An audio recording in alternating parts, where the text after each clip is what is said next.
ओम नमो भगवते वासुदेवाय। ओम नमो भगवते भगवते वासुदेवाय।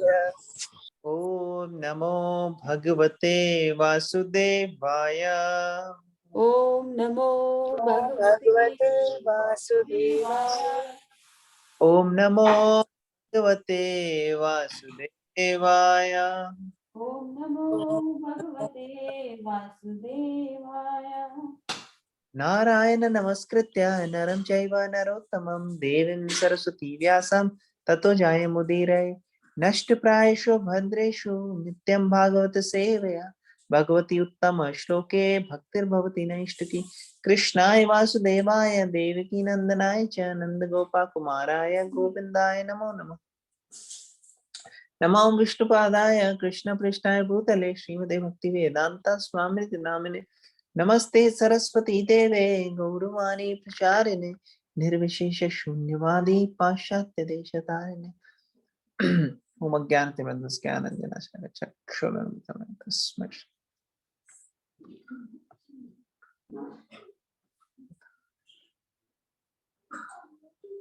ततोऽन्यथा किञ्चन यद्विवक्षता।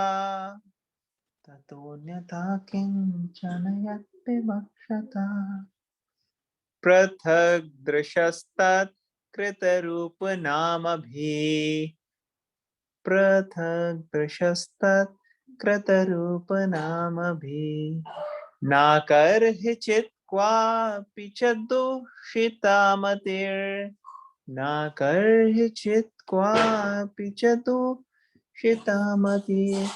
लभेत वाताहतनौरिवास्पदम्। लभेत वाताहतनौरिवास्पदम्. Anybody would like to volunteer to read the translation and purport? I can do that. Yes, Madhu, go ahead. Whatever you desire to describe that is separate in vision from the Lord simply reacts with different forms, names, and results to agitate the mind as the wind agitates a boat which has no resting place. Purport. Sri Vyasdeva is the editor of all descriptions of the Vedic literatures, and thus he has described transcendental realization in different ways, namely by fruitive activities, speculative knowledge, mystic power, and devotional service. Besides that, in his various Puranas, he has recommended the worship of so many demigods in different forms and names. The result is that people in general are puzzled how to fix their minds in the service of the Lord. They are always disturbed about finding the real path of self realization. Srila Narad Dev is stressing this particular defect in the Vedic literatures compiled by Vyasdeva, and thus he is trying to emphasize describing everything in relation with the Supreme Lord and no one else. In fact, there is nothing existent except the Lord. The Lord is manifested in different expansions. He is the root of the complete tree. He is the stomach of the complete body. Pouring water on the root is the right process to water the tree, as much as feeding the stomach supplies energy to all parts of the body. Therefore, Srila Vyasdev should not have compiled any Puranas other than the Bhagavata Purana, because a slight deviation from that may create havoc for self realization. If a slight deviation can create such havoc, then what to speak of deliberate expansion of the idea separate from the absolute truth personality of Godhead?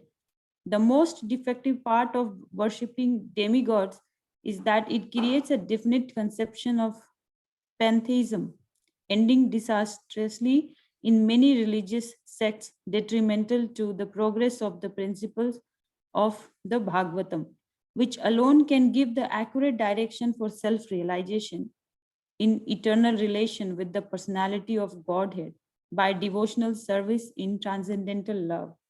The example of the boat disturbed by whirling wind is suitable in this respect. The diverted mind of the pantheist can never reach the perfection of self-realization due to the disturbed condition of the selection of object. Hare Krishna. Hare Krishna. Thank you, Mataji, for reading. So would you like to share something from this? We just So the read? way, Prabhuji, I understand here is like about demigods and then Supreme Personality of Godhead, Shri Krishna. So in other Puranas which Vyasdeva has written, I think he has given the description about the demigods, which seems like confusing to people. And they are not like, by following those Puranas, they are not able to find a single direction, which should be like to Supreme Personality of Godhead. Whereas in the Bhagavatam, like that missing part is available in Bhagavatam. So that's how I'm understanding, Prabhuji.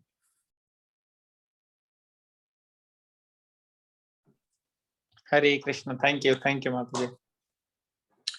So many times when people come to Hinduism, they are confused. When they go to Islam, okay, Allah is the supreme. When they go to Christianity or Bible, they know, okay, God is supreme and Jesus is the son of God, or some of them say Jesus himself is God. But when they come to Hinduism, everybody who is not familiar, they get confused. They're not sure whom they're talking about. God, who is God? Sometimes you go, this day you worship this person, then next day this, person, you say Bhagwan. Who is Bhagwan actually? Who is the Supreme Lord? So outside people are confused. Now inside people also confused. Even in India, people are confused. Every nook and corner, you'll see one temple of some person. Whether it's actually God or not is the second thing. But there will be a temple. Some Babaji or some movie star temple also. Sachin Tendulkar temple, Amitabh, like that nonsense people have created.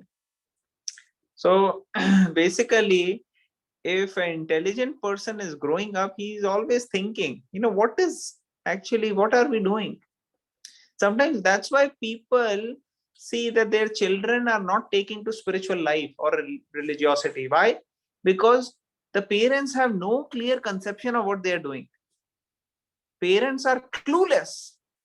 So naturally, the children feel like this is just blind faith or some superstitious belief system which has no logic, meaning, or authority, bona fide authority. So they are not inspired to do. Why? Because the Vedic scriptures actually tell about so many different aspects. So somebody may ask, why Vedic scriptures are talking about so many different aspects? The question may come like this. Do you know why?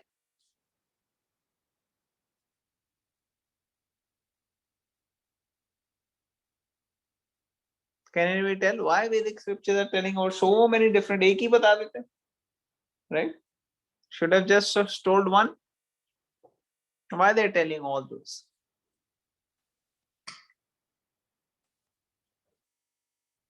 Anybody would like to say anything? Everybody is able to hear me or no? We can hear you, Prabhuji. Just Hear not sure on the answer. Not sure on the answer. Actually, it's a mistake. This is a mistake which Vedas did.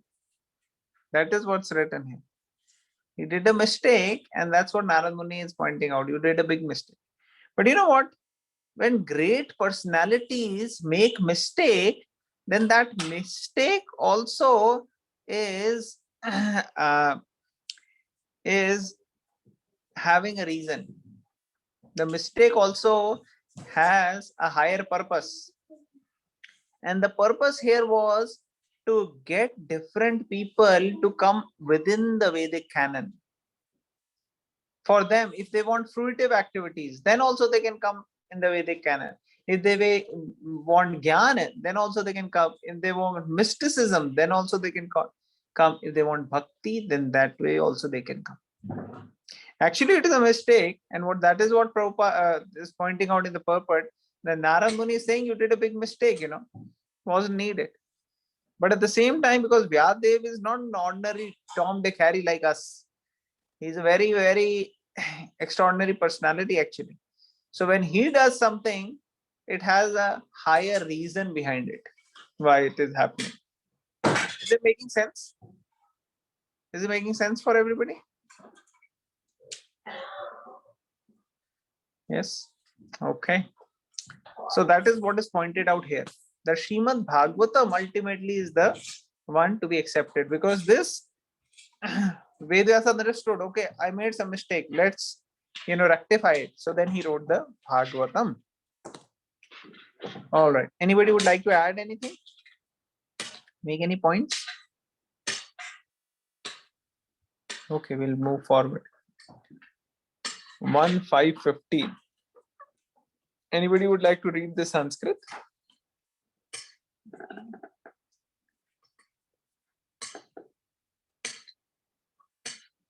Okay, I'll read. Jugupsitam dharma kritenushasata. Jugupsitam dharma kritenushasata. Swabhav raktasya mahan vyatikrama. Swabhav mahan vyatikrama. यद्वाक्ययतो धर्म इति तरह स्थितो यद्वाक्यतो धर्म इति तरह स्थितो न मन्यते तस्य निवारणं जना न मन्यते तस्य निवारणं जनः. Okay, any volunteers who would like to read translation in purport? I can read. Yes, bro.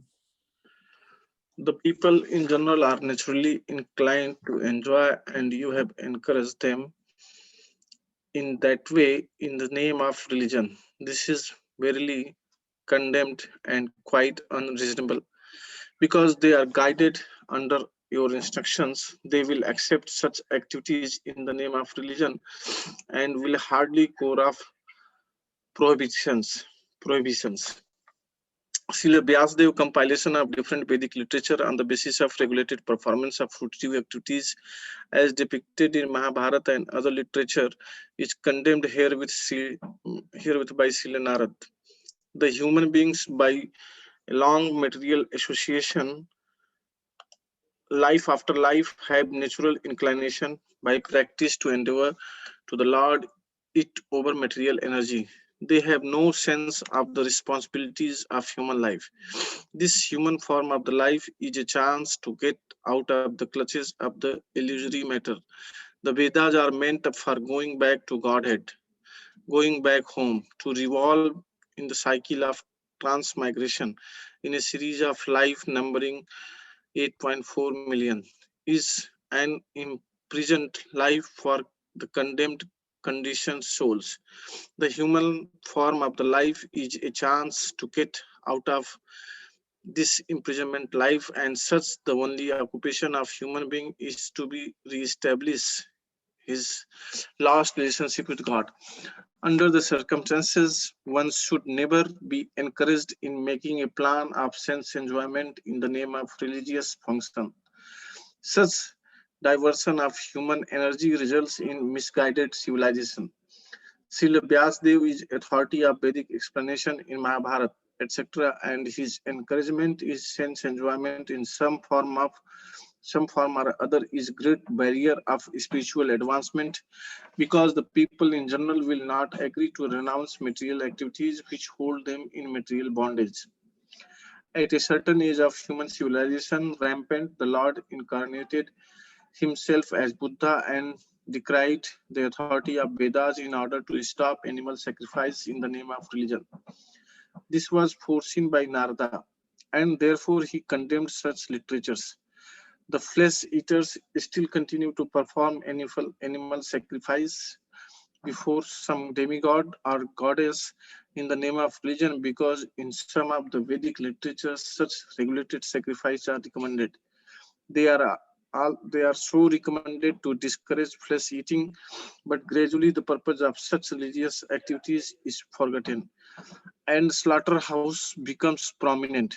This is because foolish materialistic men do not care to listen to others who are actually in a position to explain the Vedic rites.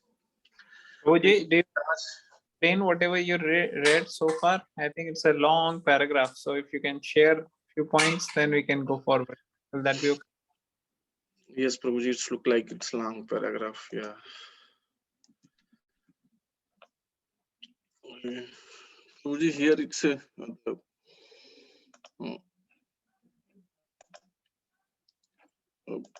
he has given the example of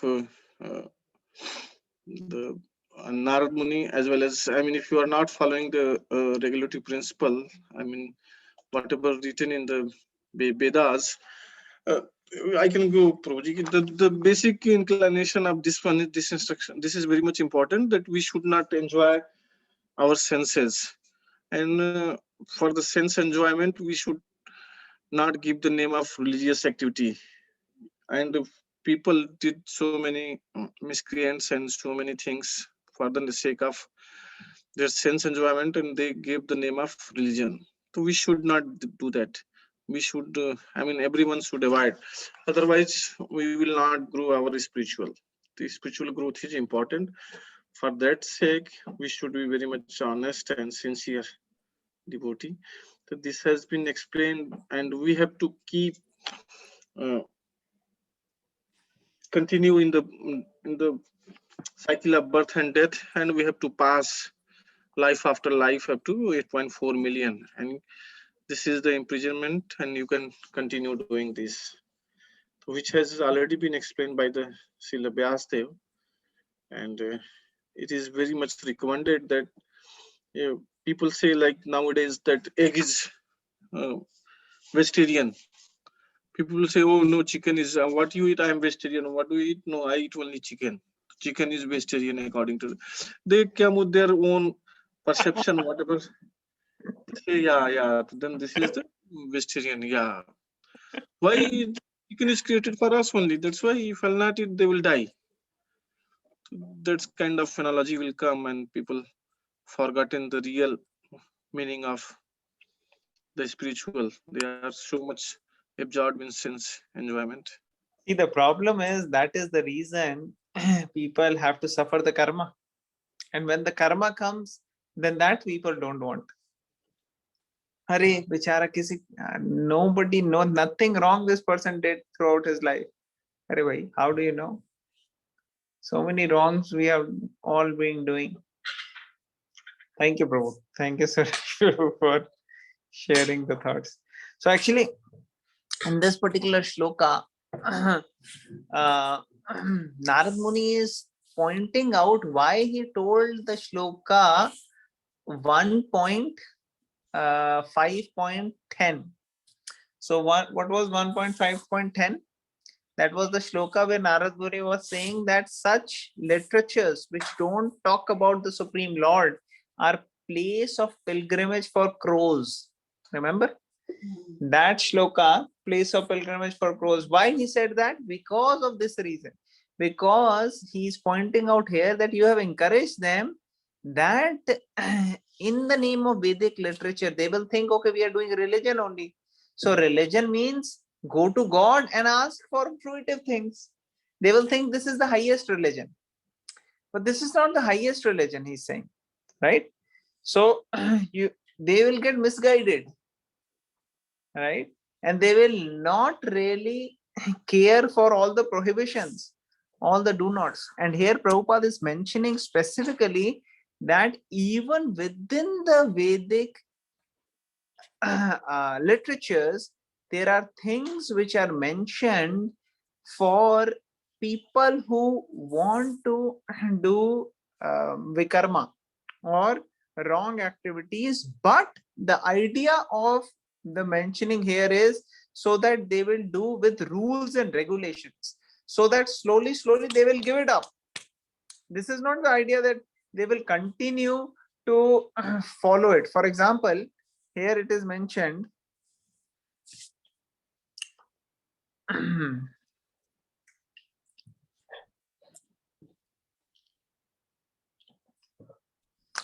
here. At a certain stage of human civilization, when such material activities in the name of religion were too much rampant, the Lord incarnated himself as Buddha and decried the authority of the Vedas in order to stop animal sacrifice in the name of religion. So sometimes in the past, people were killing animals in the name of religion, that oh, we are doing it sacrifice. So next he's saying this was foreseen by Narad and therefore he condemned such literatures. So Narad Muni had already seen this, so therefore he was condemning that no, should not have given that option to people. Flesh eaters still continue to perform animal sacrifice before some demigod or goddess in the name of religion, because in some of the Vedic literature such regulated sacrifices are recommended. They are so recommended to discourage flesh eating. See, every religion when you take, they will have some provision for flesh eating, but some certain circumstances they will give. Like even in Muslims, they will say, oh, okay, it should be at least halal. Or in Jews, they will say, oh, at least it should be kosher. Or in Hindus, they will say, at least it should be like certain way offered to Kali or something like that. Why? The idea is make it difficult for them, so that they think, "Arey, yaar, why to take all this headache? Break an apple or get a nice vegetable, and then we'll eat that rather than this." Such a headache of taking animal flesh. Much rather we can eat a tofu or something else, right? So that is the idea, to discourage, not to encourage. Because people, you give them one little provision and then they forget all the rules and regulations, start doing that only. Okay, anybody else would like to add anything in this, what we just read?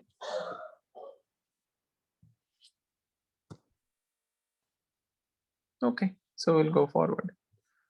So anybody else would like to read? So a question is there, was flesh eating prevalent even in the past? Answer is those who are in higher statuses of civilization, like Brahmanas or Kshatriyas or Vaishyas, or even Shudras for that matter. For them, it wasn't there. Actually, for Brahmanas, obviously it was not there, right? And for Kshatriyas, it was like if you are in a battle and you don't have anything else and you are about to die, then you can some. Kshatriyas is that situation. Vaishyas, they don't have such reason, right? And then Shudras or lower than Shudras. For Shudras who don't want to follow, they will tell, okay, follow some rules and regulations, and then maybe. So very limited to none.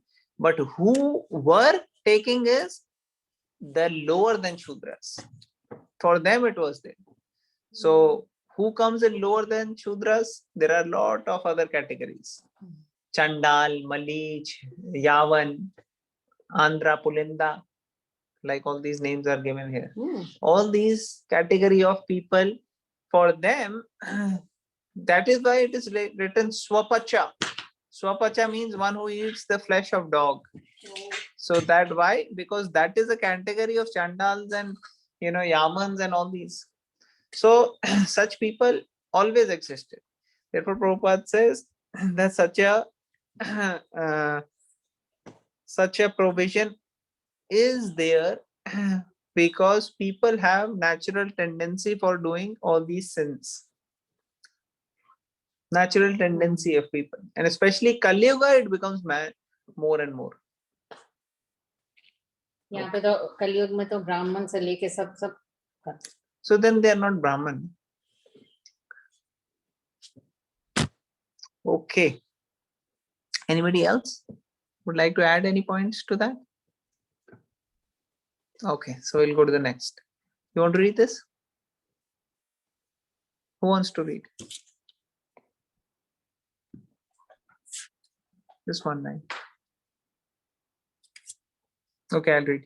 In the Vedas, it is distinctly said that the perfection of life is never to be attained either by voluminous work or by accumulation of wealth or even by increasing the population. So the perfection of life is never to be attained either by voluminous work or by accumulation of wealth or even by increasing the population. But it is so attained only by renunciation. The materialistic men do not care to listen to such injunctions. According to them, the so-called renounced order of life is meant for those who are unable to earn their livelihood because of some corporeal defects, or for persons who have failed to achieve prosperity in family life. Okay, so in Vedas, it's clearly written about renunciation, tyag, sannyas. But actually, most people in Kali Yuga, they think, oh, sannyas is actually meant for those who have failed in life, who didn't get proper jobs, who didn't have proper studies, who didn't have proper family life, who could not, they were not able to get all this. So then, okay, sannyas le lete hain, kam se kam kuch khane ko mil jayega. Right? At least we'll take the dress of a sannyasi so that we can go anywhere and beg and get some food to it. So that is the wrong idea of Kali Yuga. So nicely Prabhupada wrote. Okay. Who will read this next paragraph? No, you read. In histories like the Mahabharata, of course, there are topics on transcendental subjects along with material topics. The Bhagavad Gita is there in the Mahabharata. The whole idea of the Mahabharata culminates in the ultimate instructions of the Bhagavad Gita, that one should relinquish all other engagements and should engage oneself solely and fully in surrendering unto the lotus feet of Lord Shri Krishna. But men with materialistic tendencies are more attracted to the politics, economics, and philanthropic activities mentioned in the Mahabharata than to the principal topic, namely the Bhagavad Gita. This compromising spirit of Vyasadeva is directly condemned by Narad, who advises him to directly proclaim that the prime necessity of human life is to realize one's eternal relation with the Lord and thus surrender unto him without delay.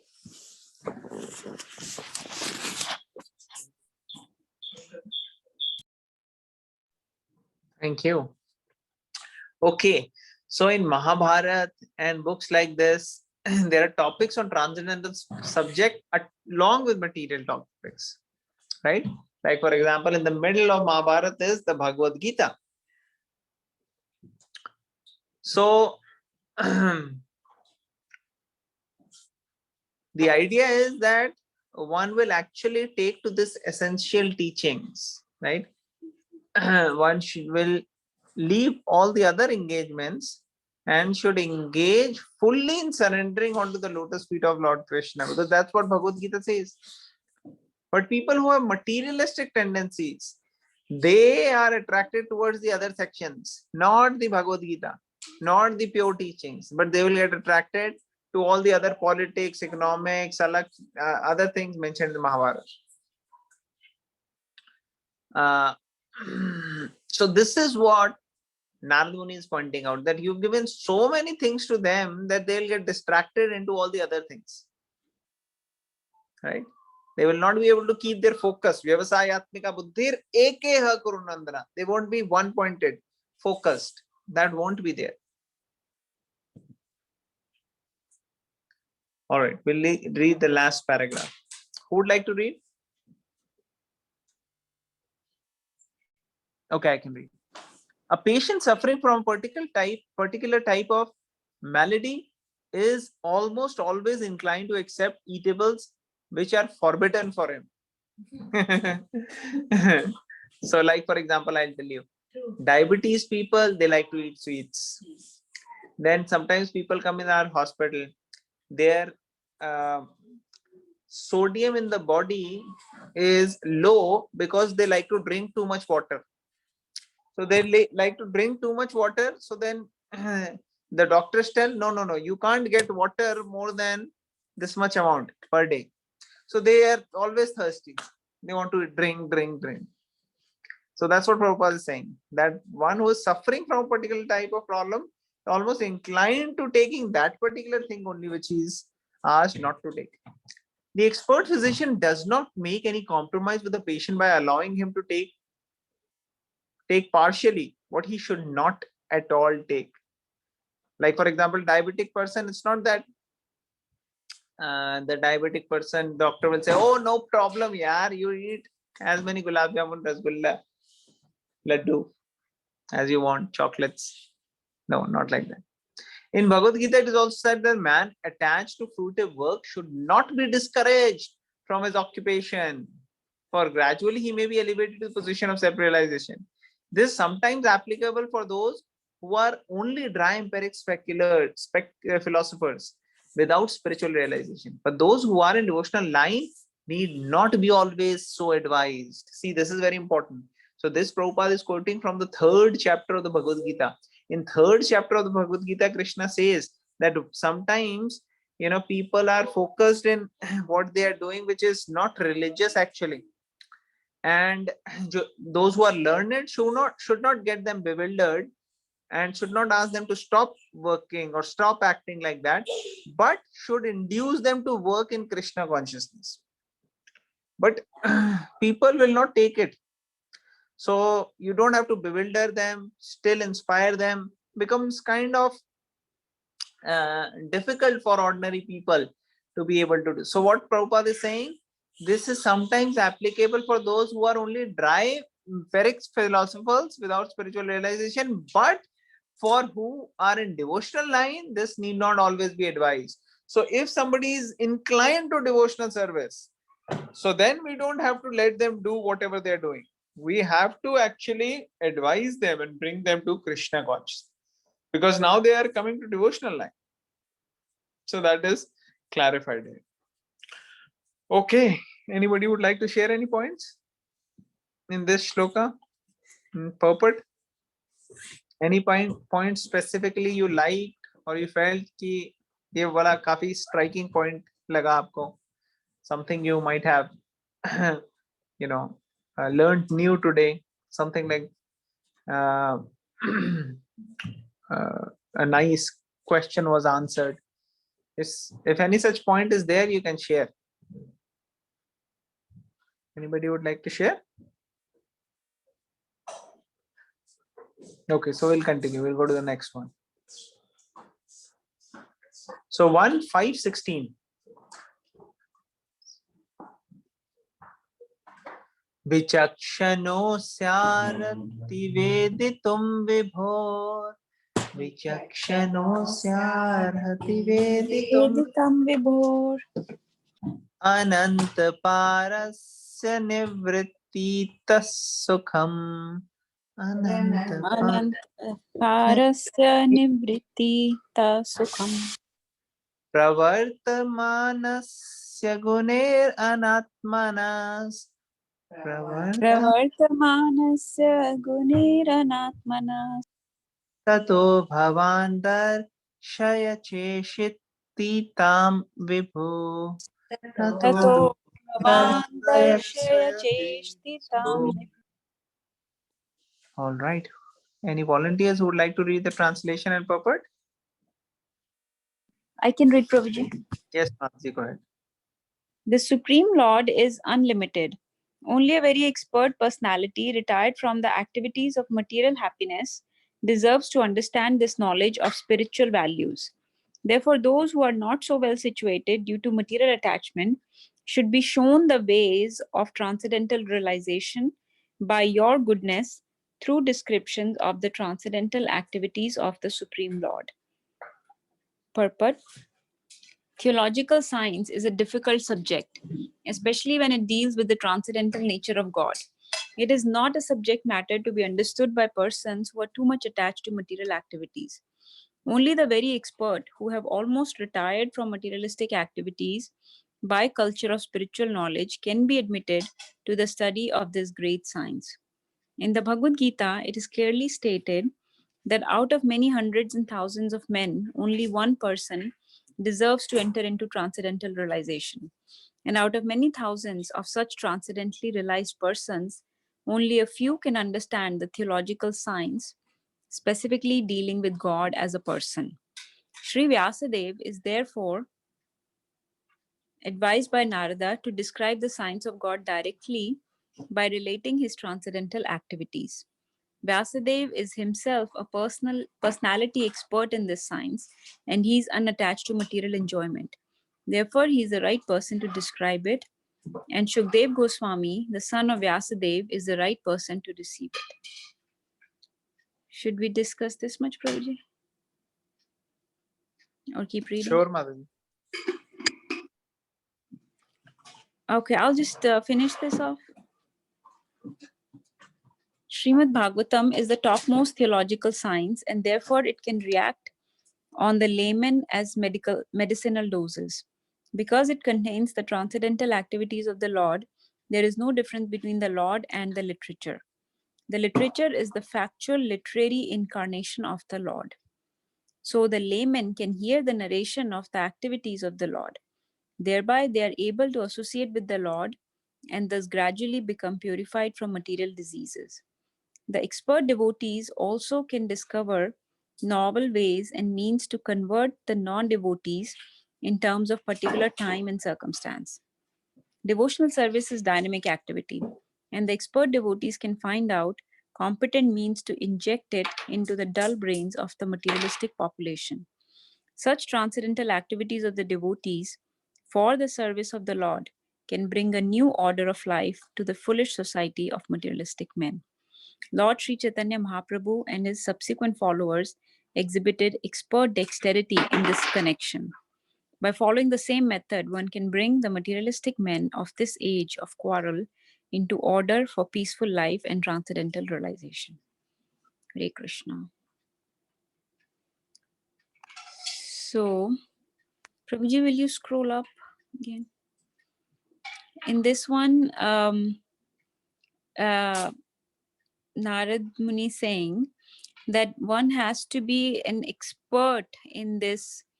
First of all, one should be, he's giving various qualifications of who can give this knowledge. He's saying that the person should be retired from material attachment. He should be materially detached. He should have understood this spiritual knowledge himself very well. And then he can describe the transcendental activities of the Supreme Lord. So in the purport, Prabhupada is saying how this science, the theological science, meaning the science of God, catering to the theists or the people that believe in God, is very difficult subject matter. First of all, not many people are interested in this subject at all because they're very materially attached. So the first qualification is to be materially detached if you want to understand any part of theological science. So let's say you are somewhat materially detached and take to this theological science. Then very few people will be interested in understanding the transcendental pastimes or the personal feature of God. So God as a person can only be explained by somebody like Vyasadeva, Sri Vyasadeva, who is such a expert, high-level, advanced devotee. And in the next paragraph, Prabhupada is saying that Srimad Bhagavatam is not different from Krishna because it contains all the transcendental activities of the Lord. So it is literary incarnation of the Lord. And by hearing these pastimes, one can cure people from material diseases. And Prabhupada is also saying that once you have understood this personal aspect of God and relish the transcendental pastimes of Lord yourself, then you should also find different ways to give it to the other non-devotees and try to detach or cure their material disease. And that's what Chaitanya Mahaprabhu and his associates and their followers did. They understand this knowledge, they understand the transcendental activities of Lord, and they've been giving it to other people, spreading it like Prabhupada did in various different ways. That's what I understood, Prabhuji. Hare Krishna. Hare Krishna. Thank you so much for explaining so nicely. Anybody else would like to add any points?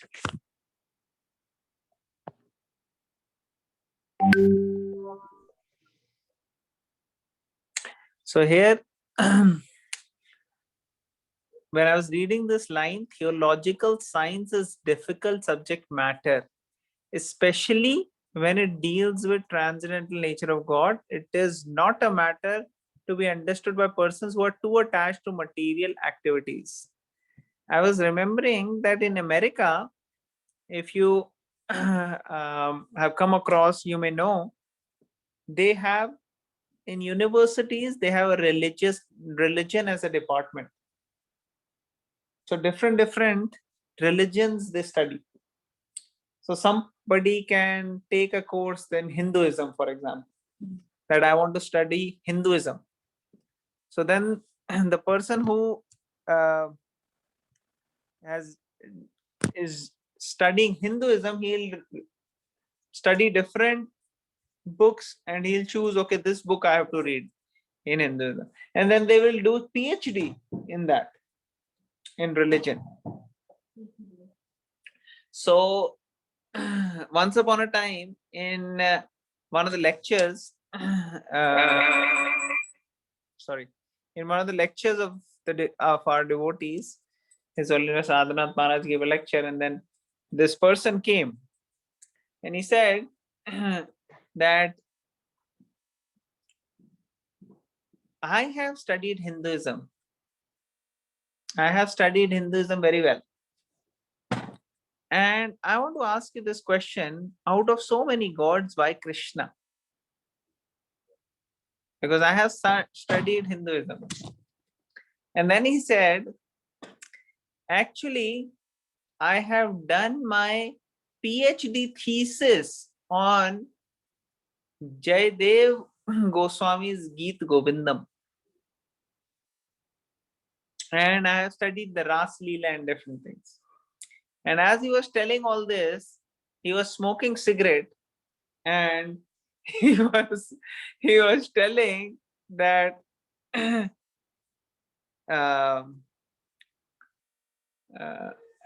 all his doubts. And as Maharaj was explaining to him, then he said, oh, wait, actually my girlfriend is calling. I have to go now. So it was clear that what Prabhupada is mentioning here, until and unless one is understanding what the quality or qualification of a person receiving this knowledge should be, until and unless we come to that level, even if we do PhD, it will be of no use. We may get a degree, we may get, oh, okay, PhD, but what is the use? It is not going to make any transformation of our character. It is not going to actually lead to any practical application of all the study which was done. And Prabhupada here is saying only very expert who have almost retired from materialistic activities by the culture of spiritual knowledge can be admitted to the study of this great science.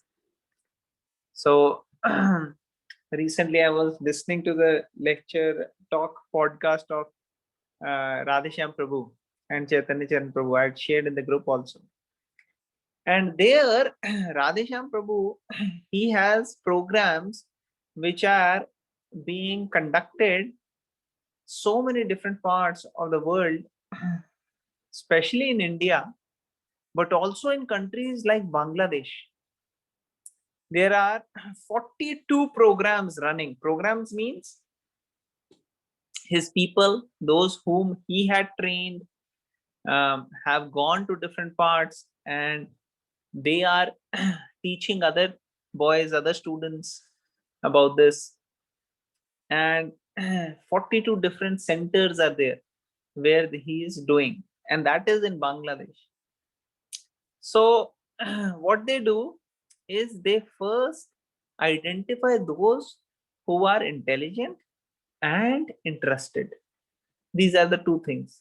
So they do very, very nice programs which are helpful for the students, because all these people who are teaching, they are themselves very, very brilliant. Like Radheshyam Prabhu was an IIT topper. So he is very good in studies. He, throughout his career, he was top. And there are so many such people. So all these boys, they are very good. So now they are all brahmacharis, and they are going and they are teaching to other people. And what happens with such training? By such training, one actually gets almost retired from materialistic activities because of the knowledge, because now they have got spiritual knowledge. So then they get admitted to get further training, and they have different courses. Radheshyam Prabhu. So like that, even Prabhupada, that's what Prabhupada did. Prabhupada took those people who were totally gone case actually, and made them get the highest spiritual knowledge, so that they could totally give up all the nonsense and become so pure. One of the disciples of Srila Prabhupada, His Holiness Giriraj Swami, son of a multi-millionaire father. His father was very big person, and he left everything, and he became a brahmachari, and later became a sannyasi. And this sannyasi is now helping Prabhupada in India. And what people are doing, they are thinking, oh, this is American, let's loot these people. So they are looting these people, but Prabhupada is there, so they can't loot. So then they are sending traps by sending, some ordinary street girls or something, they are sending to distract these boys, so that they can say that, oh, these people, they are, third class, just like what happened to Haridas Thakur. Haridas Thakur was great personality, and he was tested, right? And because he was dedicated to the holy name and Krishna, nothing could deviate him. Similarly, Giriraj Maharaj, who was dedicated to Srila Prabhupada, he could not get distracted or deviated by all these, endeavors. So what happened? Now these were ordinary boys, but because of Prabhupada's association, they actually got the spiritual knowledge, and because of spiritual knowledge and the spiritual taste, they got training, and the materialistic thing got retired. They were done with materialistic thing, and he's still a sannyasi for last 55 years. So this is the example of the power of the spiritual knowledge, that one may be from a totally different background, totally materialistic culture, but they can go to the highest level of spirituality. All right, anybody want to make any final points before we end?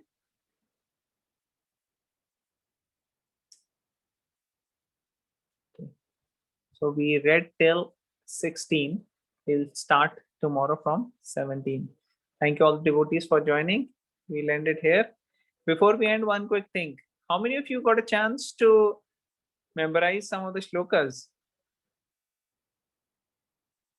Shrimad Bhagavatam की जय, श्रील प्रभुपाद की जय। वांछा कृपा सिंधुभ्यैव च पतितानां पावनेभ्यो वैष्णवेभ्यो नमः। हरे कृष्ण। Hare Krishna.